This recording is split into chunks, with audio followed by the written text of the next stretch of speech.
Uh, yeah, that will be fine. Yeah, No worries. Okay. because it's been Uh, long. So, so it's been long. So let me find out a documentation. Just a second.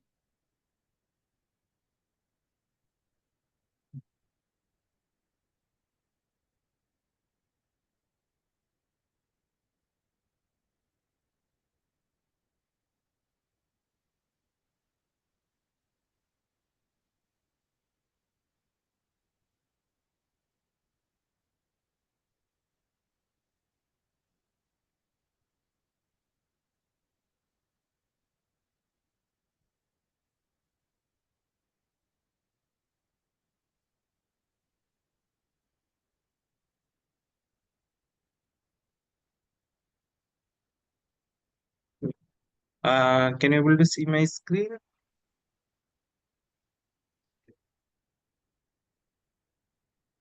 Sanket, are you able to see my screen? yes, yes. Yeah. Okay. So I think we'll not jump into the what is the advantage and disadvantage of the things. But basically, for big data engineering, we require a lot of data processing kind of stuffs, correct? So for that, we require a huge volume of data that So, remains. Hardik joined. Hardik joined. Yeah, Okay. Yeah, Hardik. yeah. Hello, Hardik, everyone. we just started. Yeah, I have the. We just started discussing about the overview kind of the things. Then I think will okay. So I'll not go deeper into why big data and all these things. I think we have been already discussed these things, but let's focus. There are some disadvantage in the Hadoop system. So what Hadoop system is, big data is a problem statement which rely on the processing of huge volume of data, and Hadoop was the solution to it. So when I'll say what Hadoop, Hadoop is nothing but a framework which have some definite amount of tools. So each specific tool, let's say for example, whenever let's say it's all about a data. So basically the data is of what we say. So I can say I store the data, then I have to process the data. So each data is associated with always two steps. What are the two things? The first thing is the store the data somewhere else. Then you have a engine or the processing engine to process the data. Correct. So whenever I'll say that big data, there are a number of storage system. You have your normally Unix server, you have your computer hard disks, this is things. You have your, you can say I have Amazon S3 bucket. Someone will say that I have some cloud storage. Perfect. So for storage, we required one engine or one platform that is known as your HDFS. So what do you mean by HDFS? HDFS stands for Hadoop Distributed File System. Perfect. So it will be a HDFS. So the first thing is that it's a distributed, it's a file system in mechanism, and H stands for Hadoop. So maybe in the Google and Amazon you say that maybe I'll more focus into the GCP. In GCP, we have called a terminal as GCS. What do you mean by GCS? Cloud, Google Cloud Storage System. So all this, whatever you are saying on-prem like S3, Azure Blob Storage, and you say that GCS, these all are the same fundamental of your HDFS. The file system, it's a file system, and what is the nature of that file system? It's a distributed. So you can store at any scale of data inside your HDFS. One problem statement is done. Where to store the data? Store the data inside HDFS. The second problem statement, if I have huge volume of data, how I will gonna process it? So Hadoop, the framework suggested one mechanism or one tool that is known as your map reduce. What is that? Map reduce. Okay. What MapReduce is do? MapReduce is a processing engine which will read the data from the HDFS, and the MapReduce at the backend is written in the Java code. It will process the data using the Java, give you the output. But there are some drawbacks. So whenever I'll say that in the upcoming session, we'll discuss PySpark. So why PySpark? Because there might be some drawbacks inside your Java, inside your MapReduce. That's why we come to a we come to another framework or another solution, that is your Spark. So what are the drawbacks of MapReduce? MapReduce is not a real-time data processing engine. What do you mean by real-time data processing engine? Basically, the data processing is consolidated into two types. One is batch processing, another is your real-time data processing. Real-time data processing is nothing but your live streaming. So let's say, for example, now there is a test match going on between India and Australia. So what time gap you are expecting? The moment Kohli hit a four, we are lively seeing it inside our maybe Hotstar or something. It's a real-time data processing. But think about the Amazon delivery or Geo delivery, something. So Your you ordered some products. Yes. your screen, I think not, you are not shared the screen. Oh, is that? It stopped, which actually it was there earlier, it stopped. I can say it, Sankat. Or you can say it, then it's something wrong mind. Okay, thanks. Okay. So whenever I'll say that batch processing, so batch processing is nothing but, let's say for example, you ordered some products in Amazon or Flipkart. Are they delivering the product the right away after the moment you ordered it? No. So what they will do, they will collect all the orders throughout the day. At the midnight or at 11 p.m. they will run some kind of thing. Okay, this product should be shipped somewhere else. That product will be shipped that else.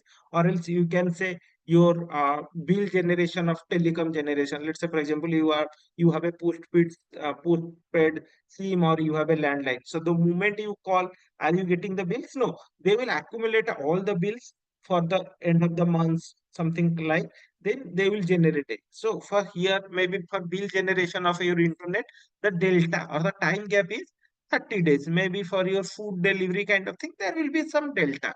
So that is your batch processing. So MapReduce is the engine which best fits for batch processing, not the real-time data processing. Got it? So the speed will be very less. And the second thing is that the language barrier. For MapReduce, you can only and only run the code inside your Java to overcome all these things. And there are a lot of things. The speed, even if there is a batch processing, the speed is also very less.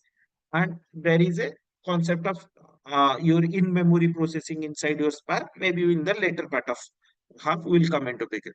So to avoid all this kind of your drawback, so the big data industry, or you can say the researcher inside the big data, come up with another solution that is known as your Spark. So what do you mean by Spark? Spark is nothing but another processing engine. It's only processing engine. Guys, just remember, does MapReduce stores data? No. Which is meant for storing the data? HDFS is the tool, or HDFS is the platform where I store the data. Similarly, the storing of the data will remain as is, even if it's a Hadoop environment, even if it is a Spark environment. The processing part, so I can say this part will gonna change. So previously it was, here there will be a break. Previously it was MapReduce. Now what I will say that I will read the data from the HDFS and I will use my Spark processing engine to avoid all these drawbacks. Like the first thing is that your batch processing and streaming processing. Let's say for example, I can say Uber, Ola, or your WhatsApp text messages. All these are live processing or it's a batch processing. All these are live data processing. So for that, I have a Spark. So my Spark will capable enough to process the data using the batch tool as well as live tool. Similarly, language constant would be there. I can write my code using Python, Scala, Java, and SQL. So there are four language thing. And there is another concept of your in-memory data processing. So if you do remember, I discussed this example whenever I'll ask you to give me the country and its related capital. So maybe the first time you required 1 hour, the second time you Google it and store it somewhere in the Excel. So you may require in the second time attempt you require 10 minutes, in the third attempt you require maybe 5 minutes. But by hitting all the things, whenever all the state, all the country and its capital inside your brain, or I can say brain is nothing but the memory in the term of your Spark.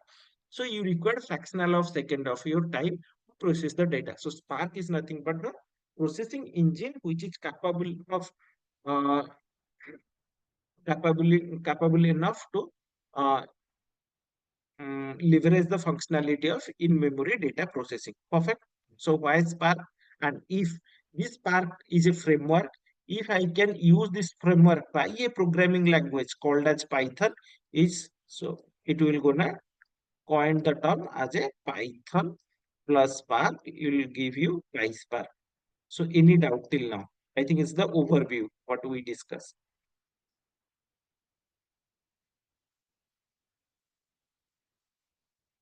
Hardik Sanket, you are good. So the inbuilt processing Yeah, will yeah. be your CFS and the processing using Python will be your Spark. Okay. Now let's jump into the, just give me a second. Yeah, just guys give me a second. Let me find out the documentation.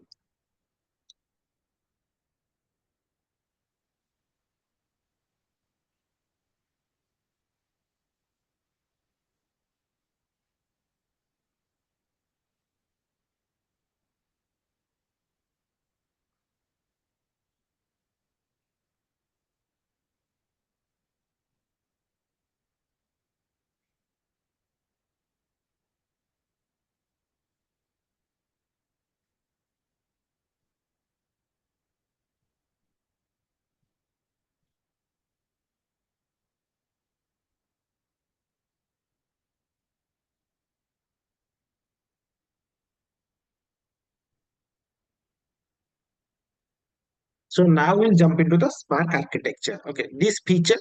So we discuss about the feature of Spark or the advantage of Spark. So what are the features? Speed, powerful, deployment, real time, and scalable. So these scalable means you can upscale the things. So let's say, for example, today I'm processing 10 GB of data. Tomorrow another additional 100 GB will come. So my framework should be capable enough to process the upscale of the data. That's what is all your scalable. So I discuss about the Scala, Python, R, and Java SQL, correct? So these are the programming language you can do. Now we'll more focus into the things. Okay, Spark has three model. What are the three model? Spark Core, Spark SQL, and Spark Streaming. So what do you mean by Spark Core? Spark Core is not Python plus Spark. So it's Spark processing engine. If you want to try using a programming language, here we are using Python. So that will be your Spark Core. If you want to write the Spark code using SQL, then that will be your Spark SQL. And what do you mean by Spark streaming? Spark streaming is nothing but your processing of the data using the streaming pipeline. Okay. So from a data engineering perspective, we require three things. Okay. And there is another two module that is your Spark graphics and Spark MLlib. So MLlib is for machine learning people and graphics is for your X coordinate, Y coordinate and all these things for your data science related things. So as a data engineering perspective, we are least bothered about your Spark graphics and Spark MLlib. Okay. So now we'll jump into the more elaborative way or the more important thing that is your Spark architecture. Okay.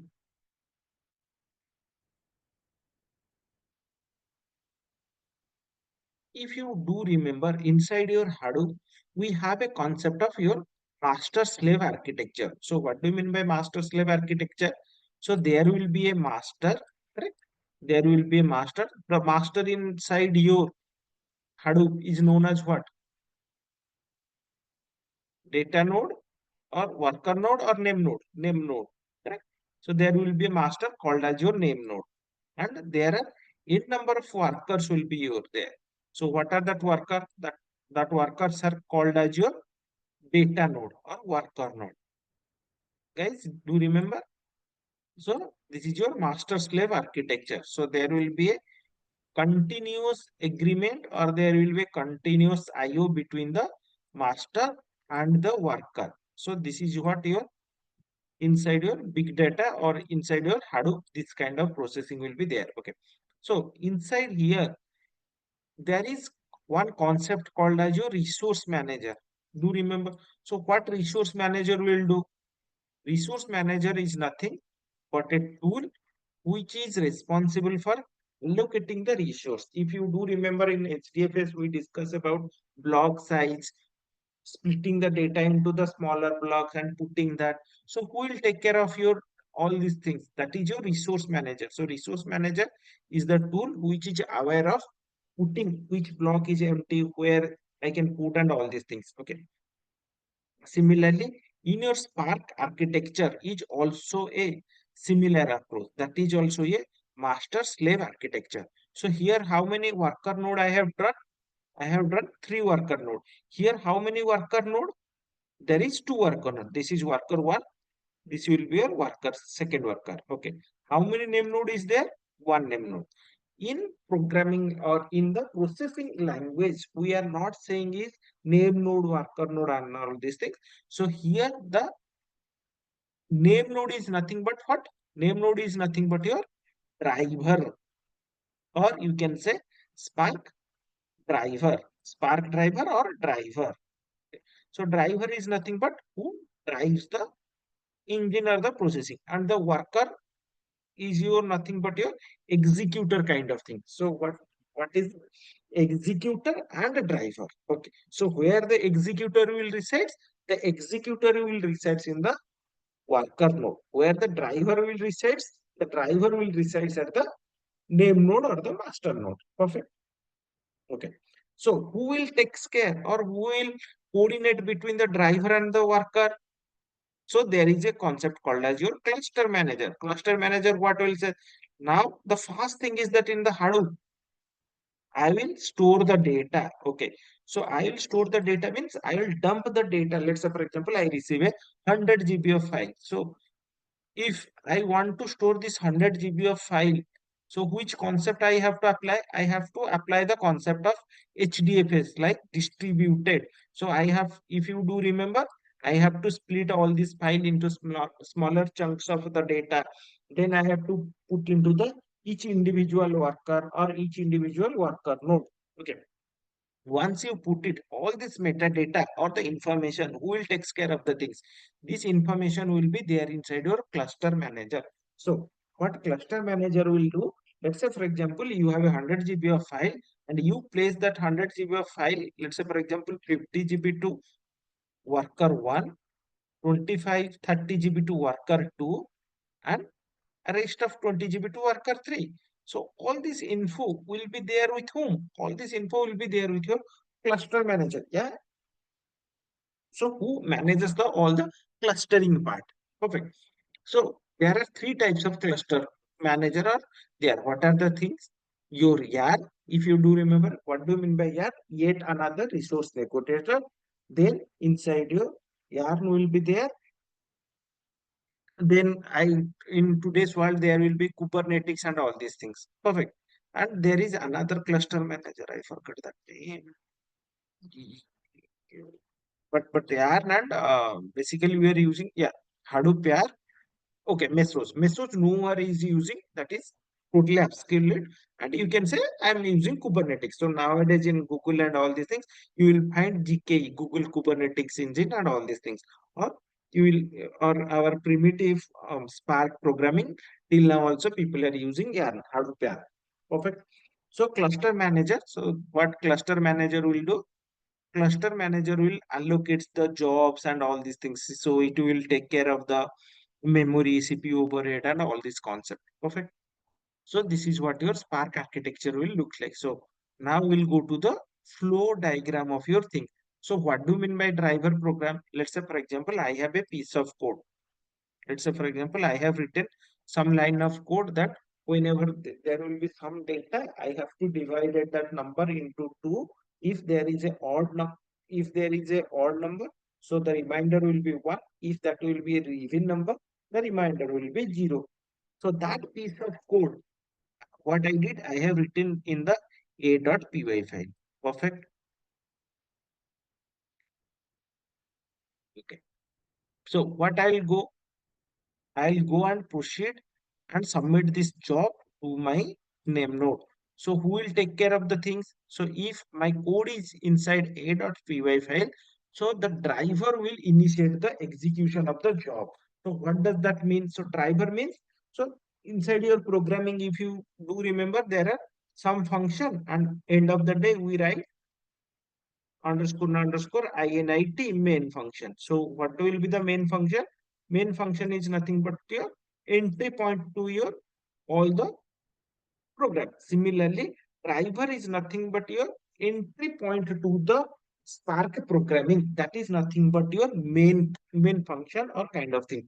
So the first thing, whenever you submit a code a.py, b.py, or some Python code to the Spark cluster, so a driver will initiate. So what driver will gonna do? Driver will execute the program. Once the driver will execute, it will launch a Spark context. Okay, we'll discuss what do we mean by Spark context and all this thing. So it will execute a Spark. Then Spark context will contact the cluster manager, or it will have a communication with your cluster manager to find out the respecting data present in what are the different cluster, or what are the different worker node or name node or worker node. Basically there will be no name node, worker node, where my data resides, so that I can go ahead and proceed and process this data. Okay, so the now the data, maybe it will say that okay, some 300 GB of data are present in the worker node 1, and rest 40 GB of data is present in the worker node 2. Now we have to see what is the uh, you can say alignment of your worker. So each worker node is comprises of the executor, and each executor is comprises of three things: task and cache. Simple. Okay. Each worker may have multiple executor. It's not in this diagram, a worker is having only one executor. No, this scenario is possible. Let's say, for example, I have another worker node 3.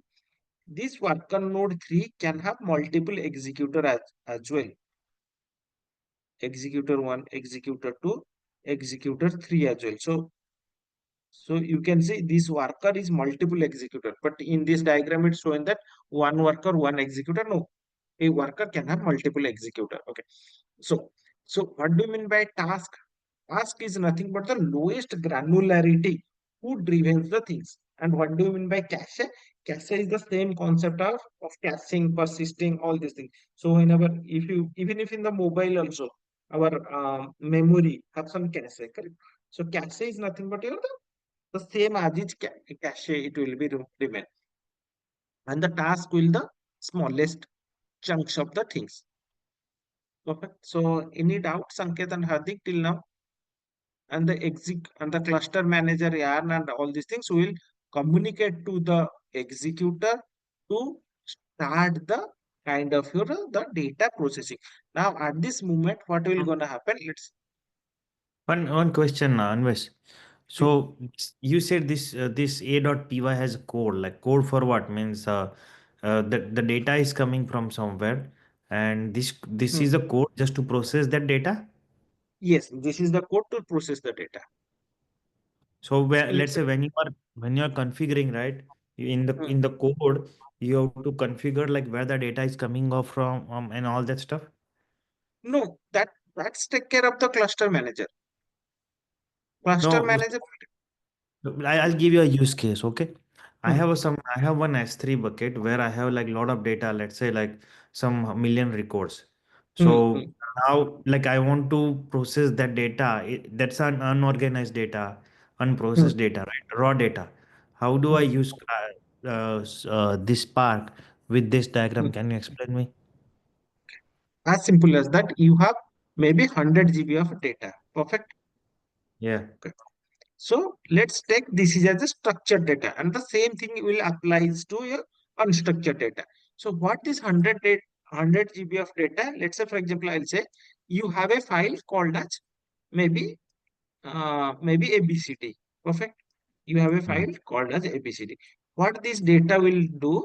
Maybe I'll say this data ABCD file contains the information about the product. Okay, I have product ID. Okay, and just something called as product name. Let's say there are two fields. One is product name, another is product ID. Okay. So first tell me, if I have this file, Okay. And the use case is that to find out what are the product name which are starting with Britannia. Correct? Britannia biscuit, Britannia chocolates, Britannia, maybe you can say sandwich, something. There are 1,000 products which will be started with called as Britannia. Perfect. So your Okay. use case, now I'm saying I have 100 GB of product data. Hey Sanket, go ahead and write a code and give me the output saying that these are the product ID whose name starts with product, which name starts with Britannia. Is that your use cases? Yeah. Perfect. Okay. So So that code is that a.py. yes. So what you have to do? You have to write a some SQL or Python code. Correct. Let's say, for Mm. example, you written a some Python code starting with def Britannia, means you are writing a function. Okay.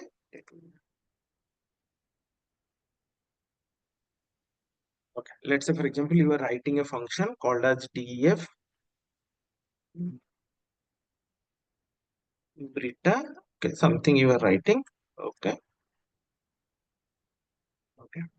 So inside what you are doing, let's say, for example, you are writing for product name in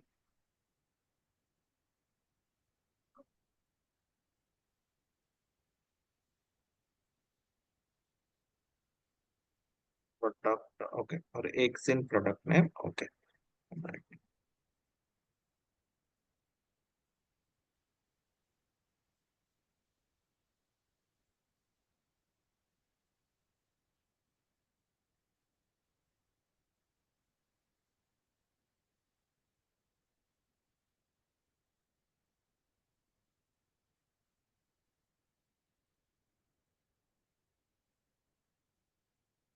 You are checking name.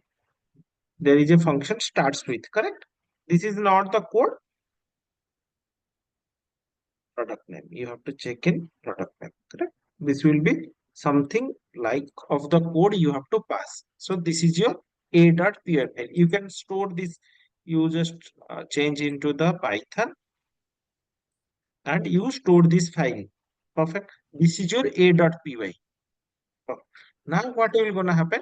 This a.py now, okay, first tell me, whenever you have 100 GB of data, so where this 100 GB of data will be there?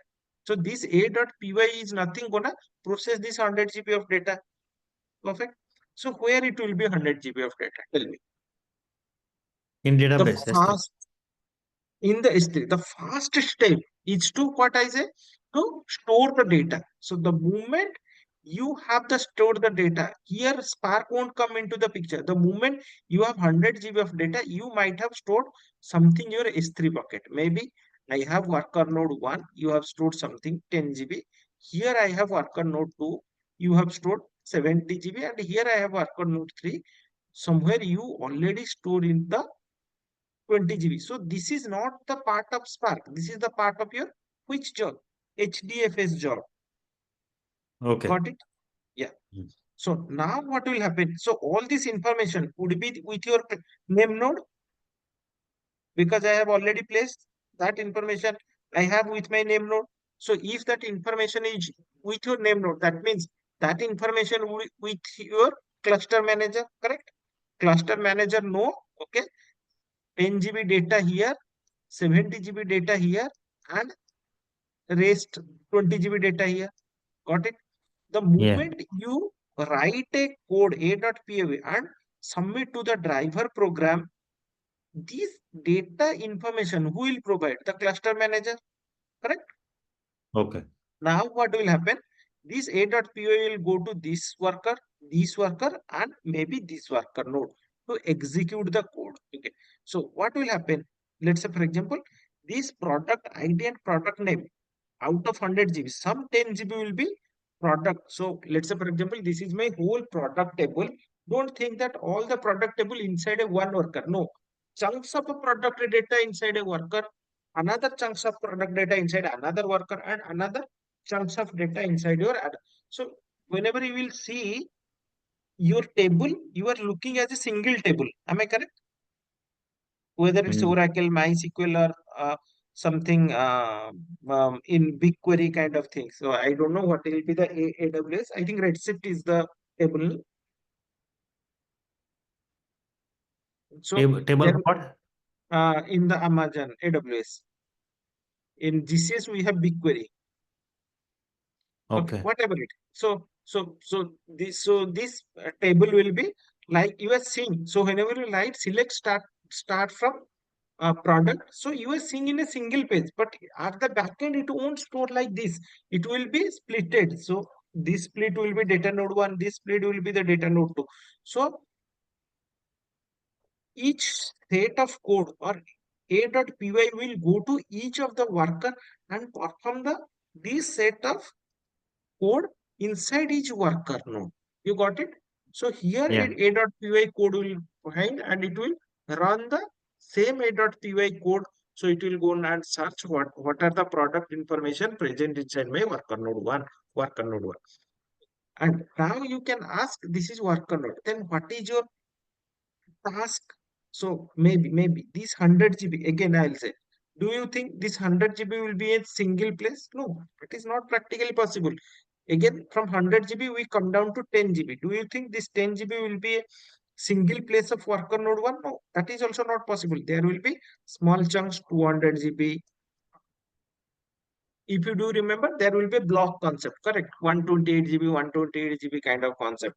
So there will be this kind of things. So for each 128 GB or task will not depend upon the 128 GB number of partition inside your Spark. There is a concept of partition. We'll jump into that maybe tomorrow kind of things. So each partition will be driven by a one task. Let's say, for example, you working as a project manager.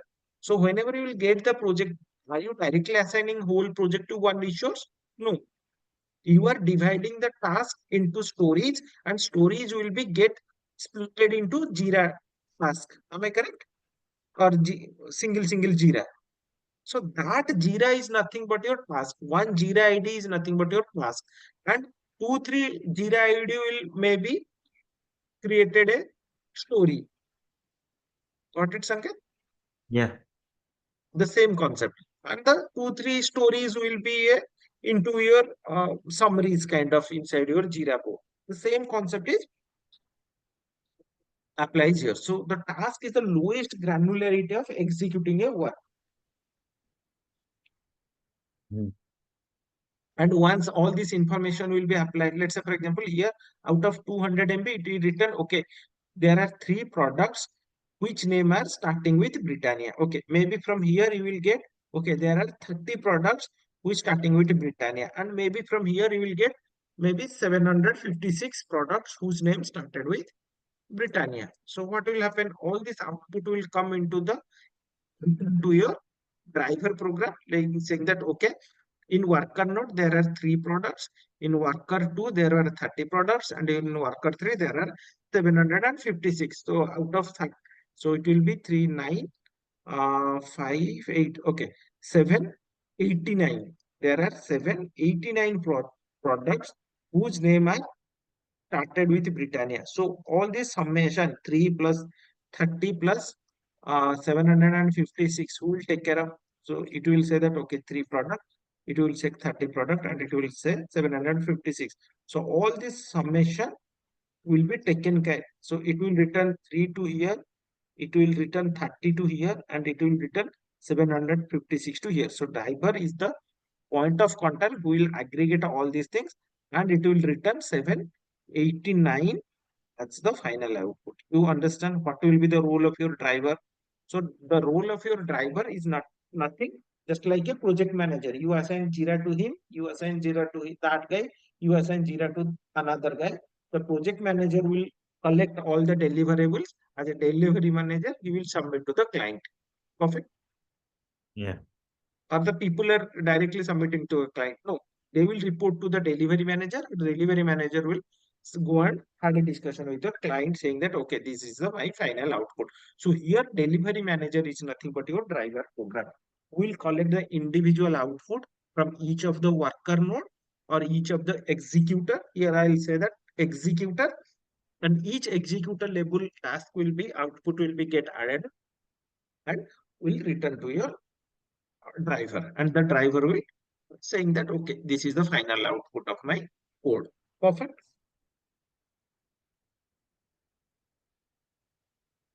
Okay. So now we'll understand all this concept in a theoretical manner. Now we'll jump into how all these concepts are really practically happening. So inside your Spark, there is a concept on action and transformation. Okay. So there are two concepts. What are the two concepts? Action and transformation.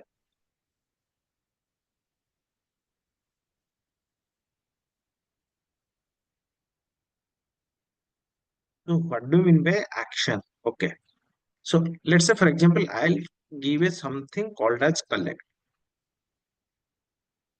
and I'll simply say one is edit, or I'll say that sorry. Okay. So what do you mean by action? So whenever the moment I'll say collect means what? Or print. So print means it will summarize the output. Agree? If I'll say collect, it will give me some output. The moment I'll say edit, does it will reflect some output? No, it will be intermediate states. Agree? Collect is Yeah. nothing but a task which will return output to the driver, or the driver will return. Let's say, for example, I'll say collect, print, take, head. All this means the moment you write some function, it will give you the output that is known as your action.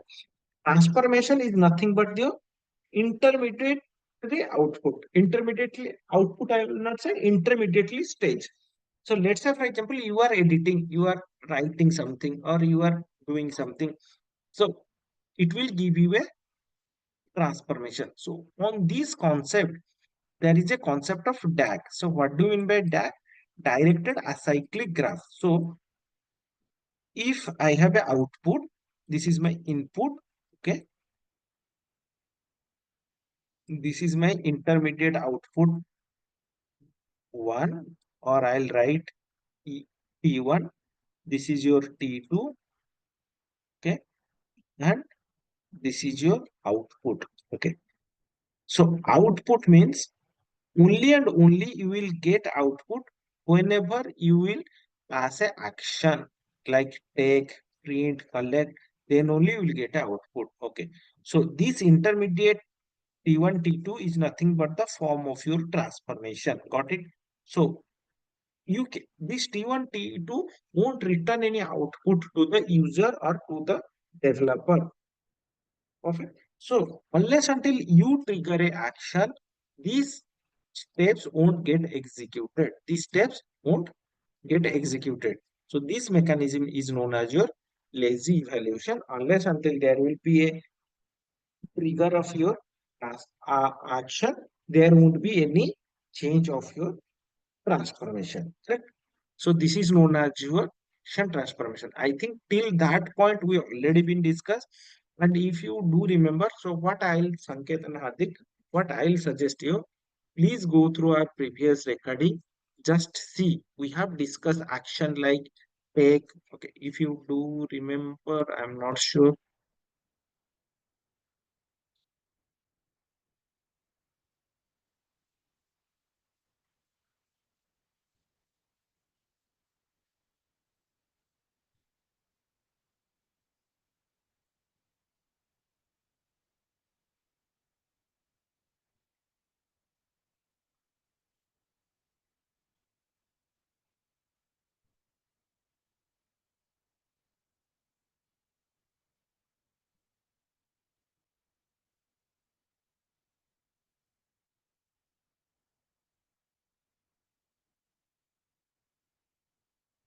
I think we have discussed this transformation, correct? Map, filter, flat map partition with key, index, union, group by key, sort by key. So these are your transformation. Transformation means these are basically used to edit the in between RDD. Okay. And what do you mean by your action? So you will get actions. So what is the action? Yeah. Action will be your just like your reduce, collect, count, take. So once the moment you will write take means it will give some output. If I write take the first element, so it will first means it will return the output of the first element. If you say that count, it will count the number of elements present inside that data set. Okay. So take order, save as text file, it will write the output. So this is known as your action. So what I'll encourage, please go through these things. So tomorrow I'll start action and transformation and what the concept of RDD into more depth. I think it's already been recorded with you. So just have a look and tomorrow session will start from here. Perfect. Which session you want me to go through? Action and transformation of Spark and concept of RDD. Okay, let me jot Okay. it down. So there are three things you just go through that. I have to locate that recording. Yeah, just ask the coordination team to give the action. Okay, transformation. Okay, even if I'll ask them to pass it and what concept of RDD. Perfect. Okay. These three things. Then we'll go one by one. Perfect. Yeah, Amit, you there? Sorry. No, I'm asking Amit if he's there or not. Okay, no worries. Yeah. Okay. Thank you. So tomorrow at the same time, in 9 to 10 IST. Thanks. Okay. Fine, Thank you, thank you. Hadik. Thank you.